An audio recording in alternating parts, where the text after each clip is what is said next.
Selama beberapa tahun Dimas memeras keringat sebagai kuli bangunan, mengambil lembur tanpa henti, dan menahan keinginan punya anak demi satu hal, membiayai kuliah Lestari, istrinya, agar bisa meraih mimpi menjadi pegawai negeri. Namun, saat mimpi itu akhirnya tercapai, dan Lestari berdiri gagah sebagai PNS di kota. Yang Dimas terima bukan pelukan terima kasih, melainkan surat cerai, disodorkan tanpa gemetar, diiringi kalimat datar.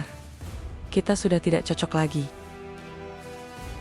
Sahabat semuanya, sebelum kita lanjutkan cerita ini, silahkan tulis di kolom komentar dari mana sahabat menonton video ini. Jangan lupa bantu support channel ini dengan klik tombol subscribe, like, dan share. Semoga kebaikannya dibalas dengan kemudahan dan dikabulkan semua hajatnya. Amin ya robbal alamin. Langit desa Ngabean tampak membara menjelang petang. Warna jingga yang menyapu cakrawala perlahan tergantikan oleh kelabu malam. Namun suara dentuman palu dan gesekan besi masih terdengar jelas dari ujung timur kampung. Di sana, di antara puing-puing, bangunan setengah jadi dan debu yang beterbangan, seorang pria berkaos, lusuh dengan wajah berminyak, terus mengangkat adukan semen ke lantai 2 rumah yang sedang dibangun. Dialah Dimas, pria 30 tahunan, dengan badan legam terbakar matahari. Itu sudah seharian berada di lokasi proyek. Keringat mengalir dari pelipisnya, melewati pipi tirus yang jarang disentuh pisau cukur, turun ke leher, lalu menghilang di balik kerah baju. Tangannya kokoh, penuh luka gores dan kapalan. Meski kelelahan tergambar jelas di wajahnya, matanya tetap bersinar. Ada harapan di sana, sebentuk keyakinan bahwa setiap tetes peluh yang jatuh punya makna. Bahwa kerja keras hari ini adalah bagian dari masa depan yang ia perjuangkan bersama istri tercinta, Lestari. Lamas Dimas, Jowis, ojo diteruske. Kowe wes, seharian lo. Mandor Bowo, lelaki berperut buncit yang sejak tadi duduk santai sambil menyeruput kopi, memanggilnya dari bawah. Dimas menoleh, tersenyum. Sedikit lagi pak, tinggal nutup sudut belakang. Kalau besok hujan, bisa rusak semua adukan ini. Mandor itu mengangguk malas, lalu kembali menikmati rokoknya. Tak ada yang bisa menghentikan Dimas kalau sudah bekerja. Ia tipe orang yang akan menyelesaikan satu pekerjaan sampai tuntas. Bahkan, kalau harus menukar waktu istirahatnya sendiri. Menjelang maghrib, Dimas akhirnya menaruh ember terakhir dan duduk di sudut proyek. Ia membuka bekalnya, sepotong tempe goreng, nasi putih dingin, dan sambal terasi buatan Lestari. Ia menyantapnya perlahan, menatap senja yang meredup, lalu tersenyum sendiri. Malam itu, ia pulang dengan langkah berat, tapi hati ringan. Jalan setapak menuju rumahnya tidak lagi sepi, karena para petani mulai kembali dari ladang. Ia menyapa satu persatu dengan senyum khasnya, dan semua orang membalas dengan hormat. Meski hanya kuli bangunan, Dimas dikenal sebagai pria jujur, pekerja keras, dan tak banyak tingkah.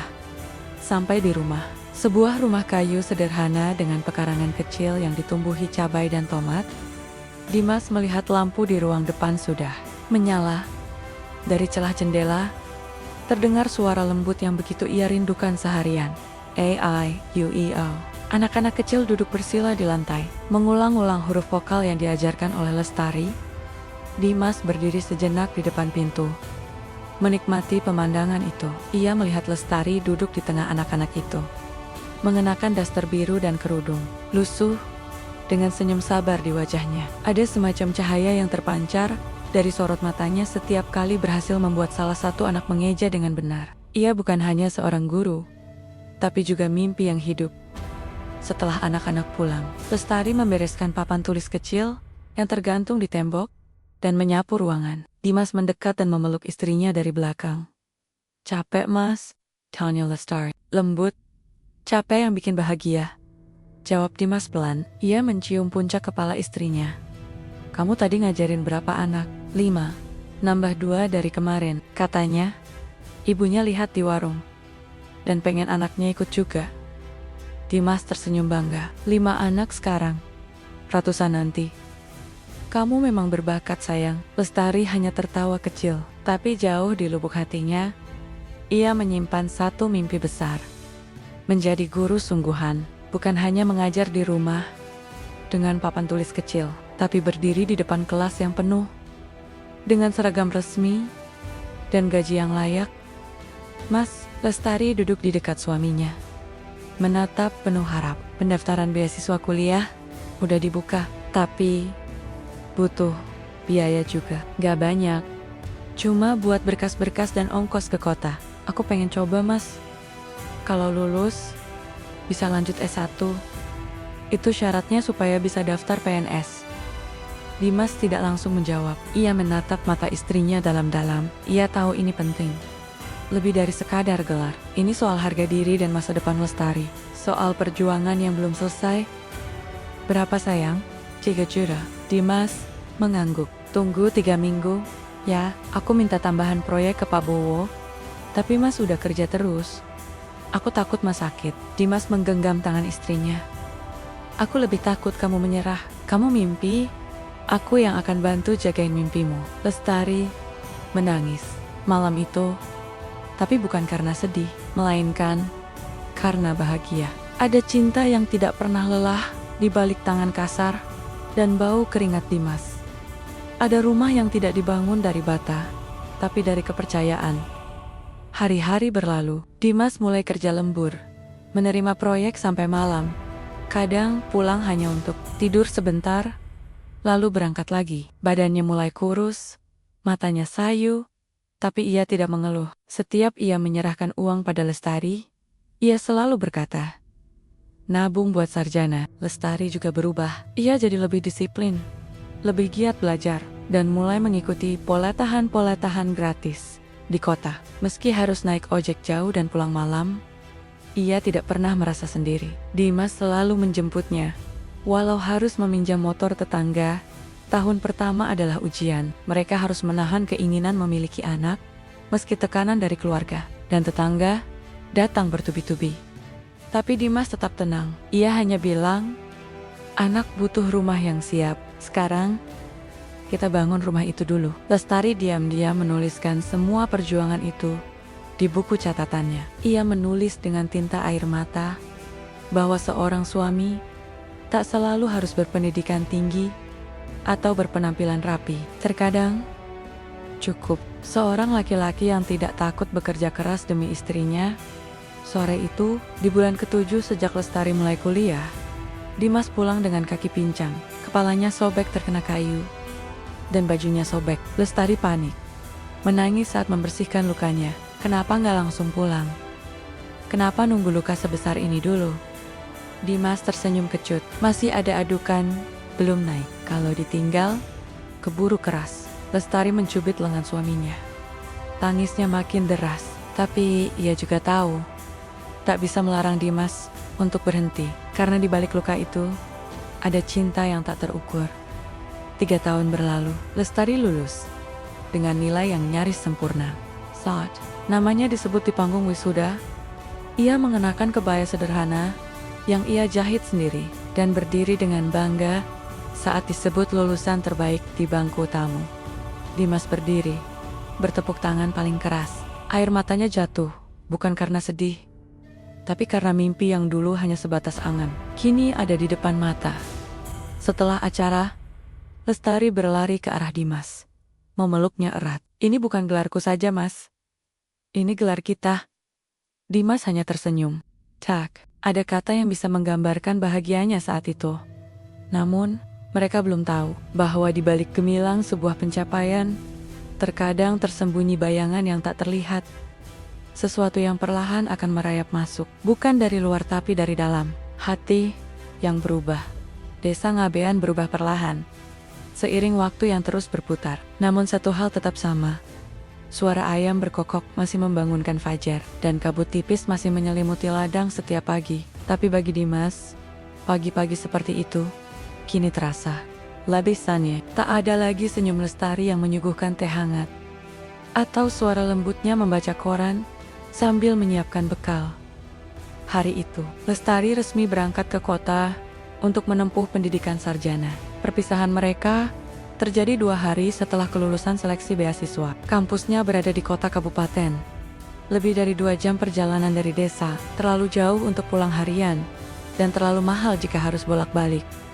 Dimas mengantar istrinya ke stasiun dengan motor pinjaman. Perjalanan pagi itu terasa panjang. Tak ada obrolan, hanya tatapan dan genggaman tangan yang tak ingin lepas. Sesampainya di peron, Dimas menyelipkan sebuah amplop kecil ke tas istrinya. "Apa ini, Mas?" "Jangan dibuka sekarang," jawabnya cepat. "Tunggu nanti. Kalau kamu sudah sampai asrama." Lestari mengangguk, matanya mulai berkaca-kaca. Tapi ia menahan di hadapan suami yang selalu tegar. Ia tidak ingin terlihat rapuh. Saat kereta datang, Dimas memeluknya erat, pelukan yang sederhana, tapi penuh arti. "Jangan khawatirkan aku, fokus saja belajar. Semua ini akan terbayar nanti, Mas. Pergilah sayang. Aku bangga padamu." Kereta perlahan melaju, membawa Lestari menjauh. Dan di peron yang mulai lengang, Dimas berdiri diam. Angin pagi mengibaskan kaos lusuhnya. Ada rasa kosong yang tak bisa ia jelaskan. Namun ia tahu, perpisahan ini bukan akhir.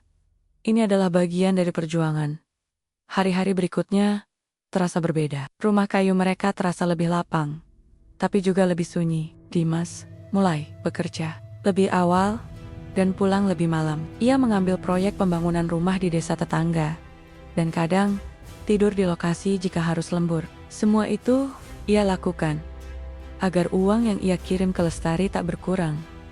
"Karena ongkos, Mas." "Kamu gak usah terlalu capek," ujar Lestari suatu malam lewat telepon. "Capekku lunas.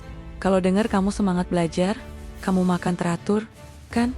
"Kadang, Mas Dimas." "Beneran sayang, aku baik-baik saja." Tapi kenyataannya tidak selalu begitu. Ada malam-malam ketika Dimas jatuh tertidur dengan pakaian kerja yang belum sempat diganti. Ada hari-hari di mana ia harus menahan lapar karena proyek belum cair. Tapi ia tidak pernah mengeluh. Bahkan saat tubuhnya mulai melemah, pikirannya tetap kuat. Karena ada satu nama yang terus menjadi alasannya bertahan, Lestari. Sementara itu, kehidupan Lestari di kota membawa warna baru. Ia tinggal di asrama bersama mahasiswi lain dari berbagai daerah. Awalnya, ia merasa canggung, tapi lama-kelamaan, ia mulai menikmati suasana belajar yang dinamis dan lingkungan kampus yang terbuka. Ia belajar banyak hal. Metode mengajar modern, teori pendidikan anak, hingga psikologi perkembangan. Ia mulai mengenal teknologi, aktif di forum diskusi, dan ikut organisasi kampus. Dunia yang dulu terasa jauh, kini ada di genggamannya. Namun, seiring ia tumbuh, jarak dengan Dimas semakin terasa. Telepon makin jarang, bukan karena tak ingin, tapi karena kesibukan yang terus bertambah. Setiap malam, ia menatap layar ponsel yang tak kunjung berdering, berharap Dimas menelepon. Kadang ia mengirim pesan, dan hanya dibalas singkat. Ia tahu, suaminya terlalu lelah. "Mas, aku tadi presentasi di depan dosen, nervous banget." "Wah, hebat. Bangga sama kamu. Doain ya, Mas. Aku pengen nilai sempurna." Selalu, balasan-balasan itu pendek, tapi selalu datang. Tidak pernah sekalipun Dimas lupa. Sementara itu, di desa, omongan orang mulai terdengar, "Lestari pinter sekarang. Udah kayak orang kota. Kasihan Mas Dimas. Ditinggal istri sekolah. Rumah tangga kok gitu ya? Udah nikah lama, kok belum punya anak?" Jangan. Cibiran itu bukan hal baru bagi Dimas. Tapi kali ini, ia mulai merasa jengah. Bukan karena malu, tapi karena ia tahu, tidak semua orang bisa memahami jalan yang mereka tempuh.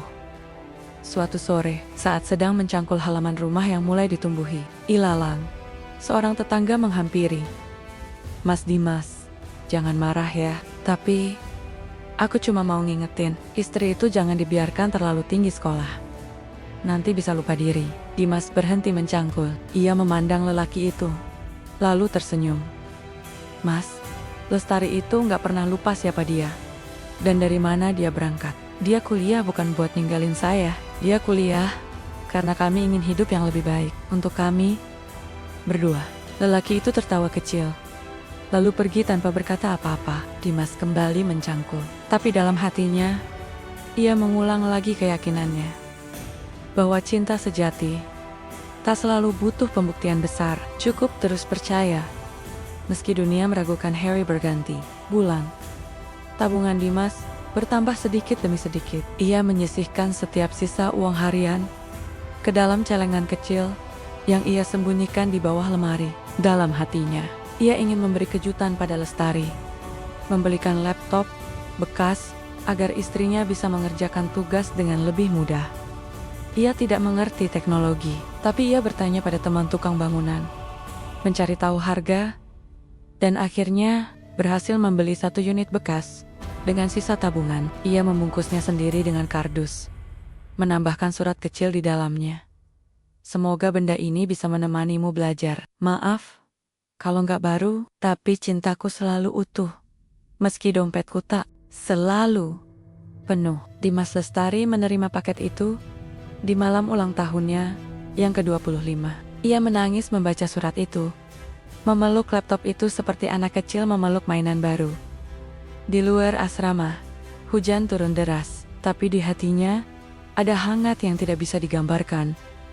Akhirnya, hari itu tiba. Setelah 3 tahun yang panjang, Lestari lulus. Ia berdiri dengan toga sederhana, tersenyum di hadapan teman-temannya, dan menerima ijazah dari dekan fakultas. Air mata jatuh begitu saja saat namanya dipanggil. Bukan karena bahagia semata, tapi karena ingatan akan perjuangan selama ini menyeruak begitu kuat.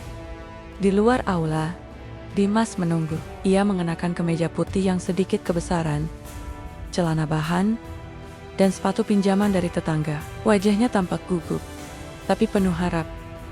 Begitu Lestari keluar dari aula, pandangan mereka bertemu. "Mas, lulus." "Ya." Dengan pujian, mereka berpelukan di tengah kerumunan. Orang-orang menatap mereka, tapi tak ada yang peduli.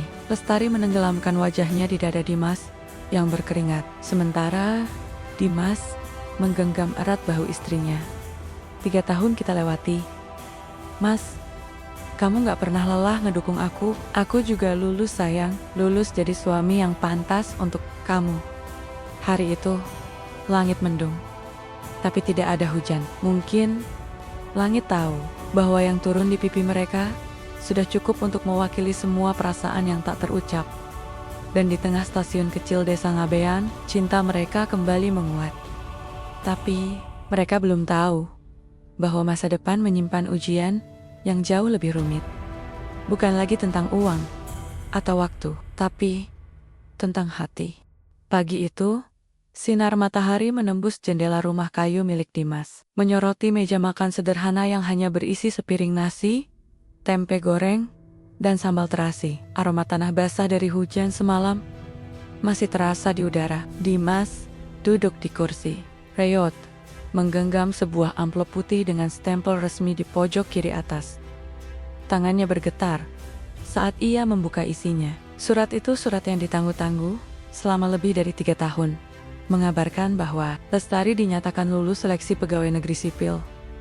Dimas membacanya berulang kali, seakan tak percaya. Ada rasa haru yang mengalir perlahan seperti embun. Di pagi hari yang tak terdengar, tapi terasa, "Mas, aku lulus." Suara Lestari di ujung telepon terdengar bergetar. "Aku tahu," jawab Dimas.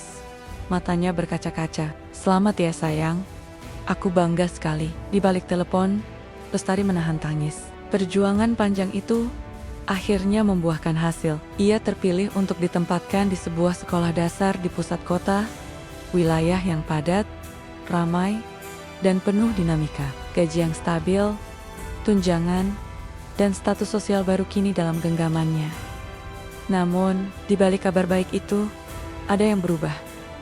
Beberapa minggu setelah pengangkatan resmi, Lestari mulai menempati kos sederhana di dekat sekolah. Alasannya praktis. Jarak dari desa terlalu jauh untuk pulang pergi setiap hari.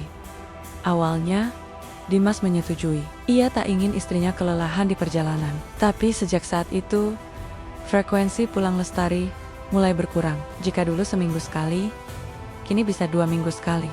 Bahkan kadang hanya sekali sebulan. Setiap kepulangannya, Dimas menyambut dengan pelukan hangat, memasakkan makanan kesukaan Lestari, dan menyiapkan kamar agar istrinya bisa beristirahat dengan nyaman. Tapi semakin lama, ia mulai menyadari hal-hal kecil yang berbeda. Lestari yang dulu terbiasa mengenakan daster sederhana, kini datang dengan blazer rapi dan sepatu berhak tinggi. Aroma parfum baru menggantikan bau minyak kayu putih yang dulu selalu menempel di bajunya. Ia membawa ponsel pintar, sering sibuk membalas pesan, bahkan saat duduk di ruang makan. "Banyak yang chat ya sayang?" tanya Dimas suatu malam sambil menyeduh teh. "Ah, iya, guru-guru. Ada rapat daring. Besok harus siapin presentasi," jawab Lestari tanpa menoleh. Dimas tersenyum kecil. Ia tak ingin mencurigai apapun. Ia tahu istrinya sedang meniti karir, tapi jauh di hatinya, ia mulai merasakan ada jarak yang tumbuh. Bukan sekadar fisik, tapi batin. Hari demi hari berlalu. Di kota, Lestari mulai tenggelam dalam rutinitas baru. Dunia yang ia jalani kini penuh dengan dinamika. Rekan-rekan, guru, dari berbagai latar belakang, undangan seminar, rapat dinas, dan kegiatan sosial mewarnai kesehariannya. Ia mulai mengenal tempat-tempat baru. Dari kafe tempat guru-guru muda biasa nongkrong, hingga butik langganan yang menjual pakaian kerja elegan. "Lestari, kamu cocok banget pakai model ini, rapi dan profesional," ujar salah satu rekan kerjanya, Yuni. Saat mereka memilih baju sepulang dinas, Lestari menatap bayangannya di cermin. Ia nyaris tak mengenali dirinya sendiri. Tapi anehnya, ia suka, ia merasa dihargai, diakui, dan diterima di lingkungan yang baru. Namun setiap kali ia pulang ke desa, kontradiksi itu menghantamnya.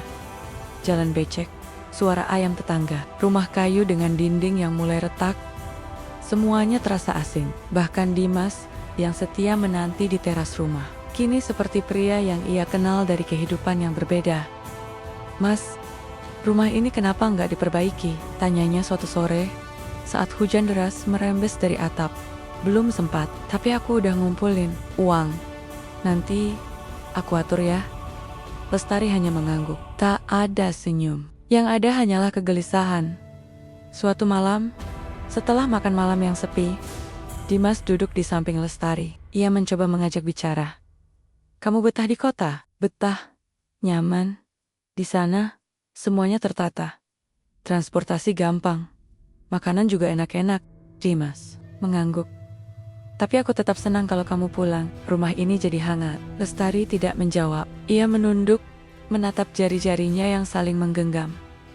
"Kamu masih betah sama aku?" tanya Dimas pelan, nyaris berbisik. Lestari menoleh, terkejut, tapi tidak menjawab. Keesokan harinya, sebelum berangkat ke kota, Lestari meninggalkan sebuah surat di meja makan. Dimas membacanya perlahan, kata demi kata, dengan napas yang mulai berat. "Mas Dimas, aku menulis ini bukan karena tidak mencintaimu, tapi karena aku merasa kita sudah berbeda. Jalan kita tidak lagi searah. Dunia yang sekarang aku jalani begitu jauh dari apa yang kita jalani dulu. Aku merasa kita tidak cocok lagi.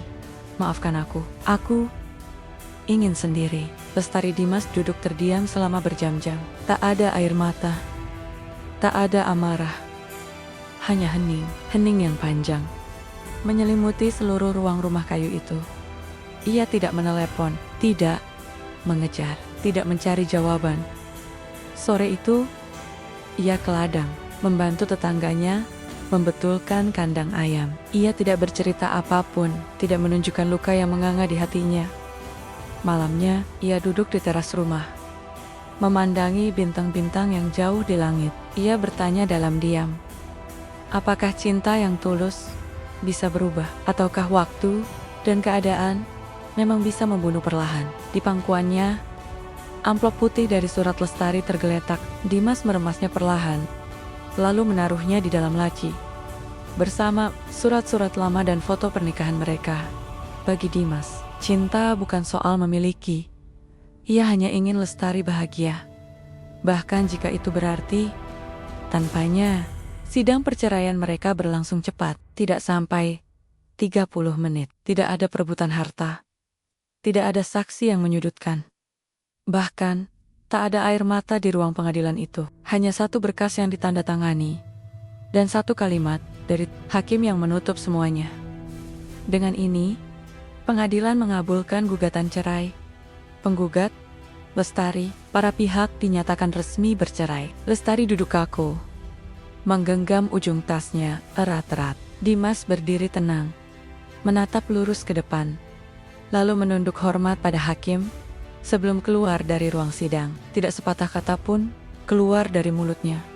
Tidak tanya, tidak protes. Ia menerima semuanya, sebagaimana ia menerima hujan, panas, dan kerasnya hidup selama ini. Di luar gedung pengadilan, langit kota berawan, udara pink, trotoar dipenuhi orang lalu lalang yang tak tahu bahwa di antara mereka ada dua hati yang baru saja patah. Satu oleh keputusan, satu oleh keyakinan yang dikhianati. Dimas pulang ke desa malam itu juga. Ia tidak membawa apapun selain tas selempang kecil dan satu bungkusan nasi yang ia beli di warung dekat terminal. Rumahnya gelap saat ia tiba. Pekarangan penuh daun kering. Angin malam masuk dari celah jendela, tapi ia tidak mengeluh.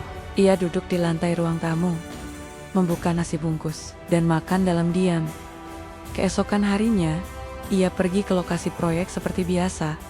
Tak ada yang tahu bahwa kini statusnya berubah. Ia masih bekerja, masih mengangkat semen, masih menyapa orang-orang dengan senyum tipis. Tapi kini, senyum itu tidak sampai ke mata. Dalam seminggu, Dimas memutuskan untuk pindah. Rumah kayu peninggalan orang tuanya itu ia titipkan pada tetangga yang ia percaya. Ia memilih tinggal di pondok kecil di dekat sawah, milik seorang kenalan tua yang sudah lama menawarkannya tempat tinggal. Di sana, Dimas hidup lebih sunyi, tapi lebih tenang. Ia tidur beralaskan tikar, memasak sendiri, mencuci sendiri. Ia seperti menghapus jejak masa lalu satu persatu, tapi bukan karena ingin melupakan, melainkan karena tahu sesuatu yang gugur tidak bisa dipaksakan untuk tumbuh kembali. Meski hidup sederhana, Dimas tidak pernah berhenti bekerja. Ia mulai aktif membantu pembangunan masjid baru di desa, tanpa diminta, tanpa dibayar. Ia datang pagi-pagi, membantu mengangkat batu, mencampur semen, membersihkan lokasi, bahkan sesekali mengarahkan tukang-tukang muda yang kurang pengalaman. Awalnya, orang-orang bertanya-tanya, tapi lama-kelamaan, mereka justru mulai menghormatinya. Dimas itu, laki-laki sejati, bisik Paraji, salah satu tokoh desa, saat melihat Dimas bersihkan selokan masjid tanpa diminta. Gak pernah ngeluh, gak pernah nyalahin siapa-siapa, sahut Pak Darto, kepala dusun. Padahal nasibnya, ya kita tahu sendiri. Nama Dimas mulai disebut-sebut dalam pertemuan warga, bahkan anak-anak muda yang dulu sering meremehkannya, kini datang minta diajarkan bagaimana cara mengecor yang benar, bagaimana membuat dinding lurus, bagaimana menakar campuran agar awet. Tapi bagi Dimas, itu semua bukan tentang dihormati. Ia hanya ingin tetap bergerak, karena jika ia diam terlalu lama, pikirannya akan kembali ke masa lalu. Ke suara tawa Lestari, ke senyum di meja makan, ke pelukan saat hujan turun. Sementara itu, di kota, Lestari menjalani hari-harinya sebagai pegawai negeri. Awalnya, semua terasa seperti mimpi. Kantor megah, meja kerja pribadi, gaji tetap di akhir bulan, dan nama yang kini disertai gelar resmi. Ea Banggan Paji, berdandan rapi, dan berangkat naik ojek ke sekolah. Namun, pelan-pelan, rasa itu berubah. Lingkungan kerja, yang ia bayangkan hangat dan bersahabat, ternyata tidak seindah bayangan. Guru-guru senior lebih banyak diam, sibuk dengan dunia masing-masing. Rekan-rekan seusianya bersaing diam-diam, saling pamer pencapaian, saling menilai dari penampilan dan prestasi. Tidak ada lagi canda, seperti saat kuliah. Tidak ada lagi pelukan hangat setelah presentasi. Semua terasa kaku dan profesional, terlalu profesional. Di kamar kosnya yang sempit, Lestari sering duduk termenung di malam hari. Tidak ada yang menyambutnya pulang. Tidak ada masakan hangat di meja. Tidak ada pelukan yang menenangkan. Ia bisa membeli apapun kini.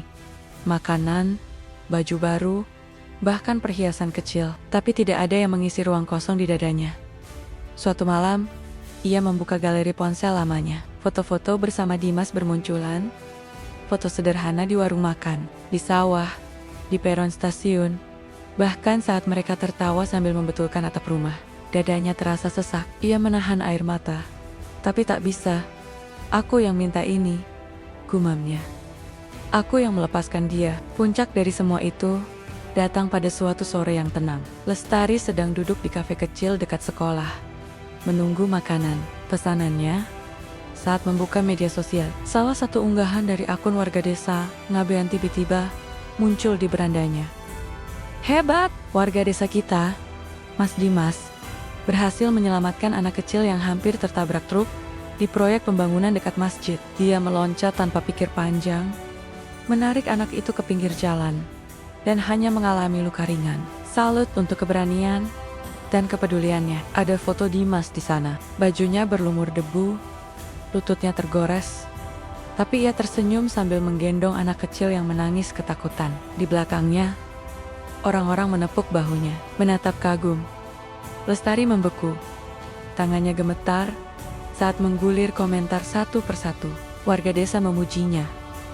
Anak-anak menyebutnya pahlawan. Bahkan kepala dusun menuliskan ucapan terima kasih khusus. Tanpa sadar, air mata mulai jatuh dari pipi Lestari. Satu persatu, ia segera meraih tisu, menyeka wajahnya. Tapi isaknya pecah juga. Di tengah kafe yang ramai, ia menangis sendirian. Semua pilihan yang dulu ia anggap sebagai kemajuan, kini terasa seperti jalan panjang yang membawanya jauh dari satu-satunya orang yang paling mencintainya. Bukan karena jabatan, bukan karena gelar, tapi karena tulus. Lestari memejamkan mata, berusaha bernapas tenang. Namun, saat ia membuka mata kembali, kenyataan tetap sama. Dimas tidak lagi di sisinya, dan waktu tidak bisa berjalan mundur. Musim hujan mulai turun lebih sering di desa Ngabean. Awan kelabu menggantung di langit, dan bau tanah basah memenuhi udara. Tapi di tengga-tengga suasana mendung itu, nama Dimas justru semakin bersinar. Beberapa minggu setelah insiden penyelamatan anak kecil di proyek masjid, Dimas diundang oleh pihak desa untuk menjadi narasumber dalam acara ngopi bareng warga. Sebuah diskusi santai yang biasanya hanya diisi kepala dusun atau tokoh masyarakat tua. Tapi kali ini berbeda. Yang duduk di kursi depan, mengenakan kemeja putih sederhana dan celana bahan lusuh, adalah Dimas si kuli bangunan yang kini disebut sebagai panutan desa. Acara itu diselenggarakan di balai warga, beralaskan tikar, dengan teh hangat dan singkong goreng di pinggir ruangan. Warga berdatangan bukan karena ingin tahu teori atau strategi pembangunan desa, tapi karena ingin mendengar satu hal, kisah ketulusan yang tanpa pamrih. Dimas ini bukan orang yang banyak omong, ucap Padarto, kepala dusun, membuka acara. Tapi tindakannya lebih dari 1000 kata. Dimas hanya tersenyum. Ia duduk dengan tangan di pangkuan, bahunya tegap, wajahnya tenang. Saat ia diberi mikrofon, ia hanya berkata, "Saya bukan siapa-siapa, Pak. Saya cuma bantu sebisanya. Kalau bisa berguna, ya itu sudah cukup." Ucapan itu sederhana seperti orangnya, tapi menyentuh hati semua yang hadir. Tak lama setelah acara itu, seorang kontraktor asal kota yang dulu pernah satu proyek dengan Dimas datang kembali ke desa. Ia mendengar kabar Dimas dari media sosial. Mereka berbincang sebentar. Lalu pria itu menawari sesuatu yang belum pernah Dimas bayangkan. "Mau nggak? Kamu saya bantu buka toko bahan bangunan Castle Koshelan di desa ini. Saya suplai barang, kamu yang kelola. Modal awal saya bantu, tapi selebihnya itu milikmu." Dimas tertegun. "Kenapa saya, Mas?"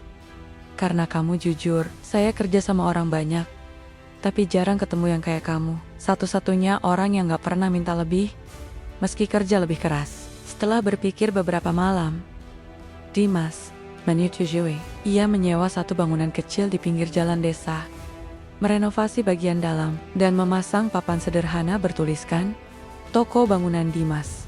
Amanah dan terpercaya kini." Setiap pagi, Dimas membuka tokonya sendiri. Ia mencatat pengeluaran dan pemasukan dengan teliti, melayani pembeli dengan senyum, dan bahkan memberi diskon untuk warga yang sedang membangun rumah dengan anggaran pas-pasan. Anak-anak sering bermain di teras toko, dan para ibu datang sekadar bertanya harga atau meminta saran. Hidupnya sederhana, tapi damai. Tidak ada kemewahan, tapi ada rasa cukup yang menenangkan. Sementara itu, di kota, Lestari menjalani hidup dengan langkah yang berat. Hari-hari terasa hampa. Ia masih bekerja, masih menjalankan tugas sebagai guru, tapi semuanya mekanis. Pulang ke kos, makan sendiri, tidur sendiri. Kadang ia berbicara dengan bayangannya di cermin, bertanya pada dirinya sendiri, apa benar ini yang aku inginkan? Luka yang dulu ia buat dengan keyakinan, kini perlahan terasa menganga. Bukan karena ditinggal, tapi karena menyadari bahwa ia sendiri yang memilih untuk meninggalkan. Setiap malam, ia membuka galeri ponselnya. Melihat kembali foto-foto lama, Dimas yang tersenyum sambil mengecat pagar. Dimas yang menatapnya penuh cinta saat mereka berdua makan di bawah lampu minyak. Dimas yang diam-diam memotret dirinya saat tertidur di meja belajar. Di sana, dalam ruang sepi kamar kosnya, Lestari belajar satu hal yang tak pernah diajarkan di ruang kuliah manapun, bahwa ketulusan tidak pernah bisa dibeli dengan gelar atau status. Pada hari Sabtu yang basah oleh gerimis kecil, Lestari pulang ke desa tanpa memberitahu siapapun. Ia mengenakan jaket tipis dan masker naik bus pagi-pagi dan turun di pertigaan desa. Ia berjalan kaki ke arah rumah lamanya, yang kini sudah ditinggali keluarga lain. Tak ada niat untuk mampir, ia hanya ingin melihat dan merasa. Langkahnya terus membawanya ke arah masjid baru, yang dulu dibangun Dimas bersama warga. Di seberang jalan, berdiri sebuah toko kecil, dengan papan kayu yang sederhana. Ia berhenti. Dari balik pohon ketapang yang rindang, Lestari melihat Dimas berdiri di depan tokonya. Wajah itu masih sama, tapi terlihat lebih matang, lebih kokoh. Sedang berbicara dengan beberapa anak kecil yang tertawa riang, sambil sesekali meladeni warga yang datang membawa daftar belanjaan. Warga menyapa, menepuk pundaknya, dan tertawa bersama. Anak-anak memanggil namanya dengan antusias. Om Dimas, lihat aku bisa seimbangin batu bata di kepala. Hei, jangan nakal. Kalau jatuh, nanti nangis loh. Semua tawa itu membuat Lestari terasa sesak. Ia melihat seseorang yang dulu ia tinggalkan, kini berdiri lebih tinggi dari yang pernah ia bayangkan. Ia melihat cinta yang pernah ia tolak, kini diterima luas oleh orang lain. Tapi yang paling menyakitkan adalah, ia melihat semua itu dari jauh, dan tak tahu harus bagaimana untuk mendekat lagi. Tangannya menggenggam ujung jaketnya erat-erat. Matanya basah, tapi ia tidak menangis. Ia tahu, ia tak punya hak untuk menangis lagi. Ia melangkah mundur perlahan. Tapi saat ia hendak berbalik, suara riuh itu mereda. Ia menoleh dan mendapati sepasang mata menatapnya dari kejauhan. Dimas berdiri diam. Matanya memandang lurus ke arah Lestari.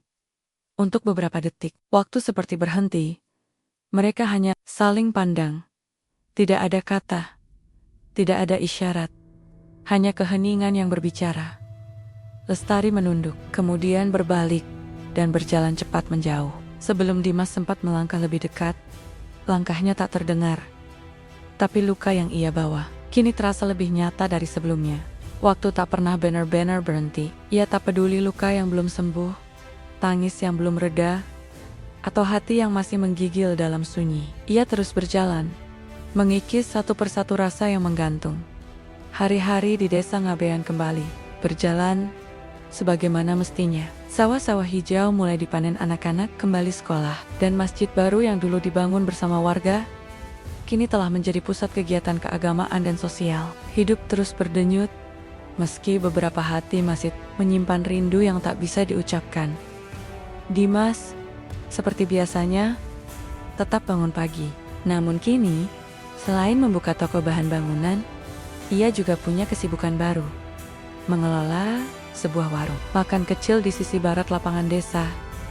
Nama warungnya sederhana, Warung Tepi Hati. Menu yang ia sajikan juga tak macam-macam. Nasi hangat, sayur lodeh, tempe garet, ayam ungkep, dan sambal bawang. Semua resep peninggalan almarhum ibunya, yang dulu ia lihat masak tiap pagi sambil menyanyikan tembang Jawa. Ia memasak sendiri, dibantu satu anak muda dari desa sebelah. Pelanggannya beragam, petani, ibu-ibu, pemuda yang pulang kerja, hingga para guru SD setempat. Entah karena rasanya, atau karena aura tenang yang memancar dari wajah Dimas saat menyajikan makanan, warung itu selalu ramai. Orang-orang bilang, masakan Dimas itu sederhana, tapi bikin hangat di dada. Seolah tiap sendok yang masuk ke mulut menyimpan ketulusan yang lama hilang dari dunia. Di sisi lain, jauh di kota, Lestari perlahan mulai berdamai dengan hidupnya sendiri. Ia tahu, tidak semua yang pergi bisa kembali, dan tidak semua luka bisa disembuhkan oleh permintaan maaf. Maka, ia mencoba menyembuhkan dirinya sendiri. Bukan dengan cara mencari ganti, tapi dengan menuliskan semua yang pernah ia rasakan. Ia membuat blog pribadi, menulis tentang perjuangan, menjadi guru honorer, tentang harapan yang sempat tumbuh, tentang kelelahan menjadi dewasa, dan tentang kehilangan yang ia ciptakan sendiri. Ia tidak menyebut nama, tidak membuka aib, hanya menuliskan refleksi. Ternyata, banyak yang membaca, banyak pula yang merasa dikuatkan. Beberapa tulisan Lestari bahkan dibagikan ulang oleh akun pendidikan, komunitas guru muda, hingga pembaca yang merasa disentuh. Ia tak mengejar popularitas. Ia hanya ingin memberi makna dari luka yang pernah ia bawa. Namun, setiap kali hujan turun, ada satu nama yang selalu kembali di pikirannya. Suatu sore yang mendung, setelah berbulan-bulan tak bertemu, Lestari pulang ke desa. Ia tak lagi datang dengan masker atau menyelinap dari balik pohon. Kini, ia datang sebagai warga biasa, seorang pelanggan. Ia masuk ke warung tepi hati, memesan sepiring nasi dengan lodeh labu dan ayam goreng, lalu duduk di sudut dekat jendela.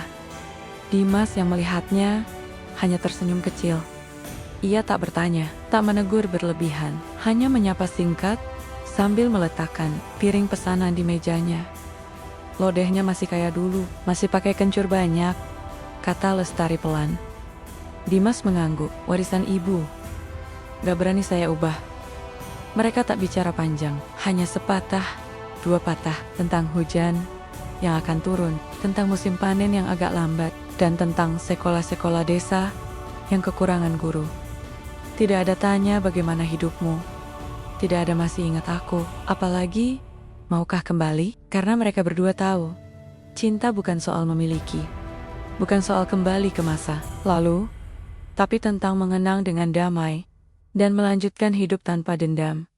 Lestari mulai datang sesekali, tak pernah dengan alasan khusus, kadang membawa buku, kadang hanya makan, lalu pergi. Warga tahu siapa dia, tapi tak ada yang membicarakan masa lalu. Di desa ini, yang penting adalah apa yang kamu lakukan sekarang. Pada suatu sore yang lebih sunyi, dari Bayosania, hujan turun perlahan. Dimas baru saja menutup warungnya, menggulung tikar, dan membersihkan meja ketika ia menemukan sesuatu. Secari kertas yang terlipat rapi di bawah gelas teh yang sudah kosong. Tulisan tangan itu ia kenali seketika. Dimas, aku tidak tahu apakah ini penting untukmu, tapi aku ingin menulis ini bukan karena ingin kembali atau berharap sesuatu. Aku hanya ingin bilang, terima kasih karena pernah menjadi rumah. Terima kasih karena tidak menyimpan marah, bahkan saat aku layak dimarahi. Terima kasih karena telah mencintaiku, bukan karena aku siapa, tapi karena aku ada. Aku tidak berharap kamu ingat aku seperti dulu. Aku hanya ingin kamu tahu bahwa ketulusanmu menyelamatkanku dari diriku sendiri. Lestari.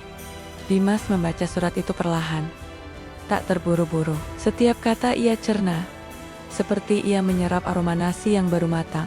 Setelah selesai, ia melipat surat itu dengan hati-hati dan menyelipkannya di antara buku resep ibunya.